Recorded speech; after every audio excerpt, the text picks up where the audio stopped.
Yes, thank you. Let me highlight what the EFSF and the ESM are doing at the moment. First, with respect to Spain, today was actually an important day for Spain and for the ESM, because today we received at the ESM the request for funds of 39.5 billion euro from the Spanish government. The Spanish government will use these funds to recapitalize banks and to finance the asset management company. So a little less than 2 months after its inauguration, the ESM with these operations is fully operational. The funds transferred from the ESM to the FROP are not in cash. Instead, we will disperse the amount to FROP in the form of bills and bonds that the ESM has created and that have a short to medium-term maturity. The ESM will provide further details on this operation shortly once the notes have been launched and priced.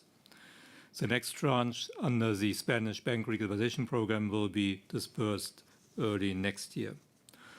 On Portugal, very briefly, we dispersed today 0.8 billion euro to the Portuguese government following the previous review of the program. And in addition to that, we will disperse, based on the most recent review, another 1.6 billion euro in the second half of January. Finally, I used the opportunity today to brief the Eurogroup about the decision by Moody's to change the EFSF's and the ESM's long-term rating from AAA to AA1 last Friday. Moody's action, as you know, followed an equivalent change of France's long-term rating the week before. I explained to the ministers that at the ESM we are unable to understand why the agency changed the ESM's rating, while Moody's actions on the EFSF is easier to understand because it follows more or less automatically the downgrade of one of our AAA guarantors.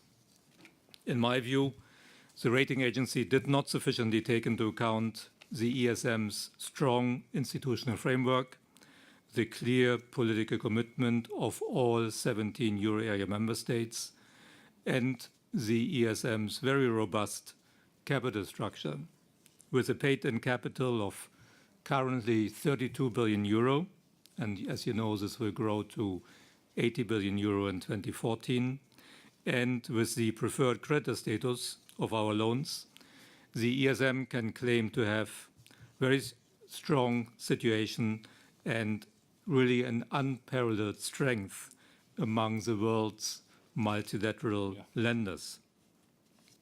At the end of the day, the markets decide.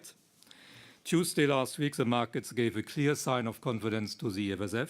On that day, the EFSF demonstrated its attractiveness as an issuer by placing a 7 billion euro one-year benchmark bond that was met with exceptionally strong demand in the markets, with 9 billion euro in orders from investors around the world.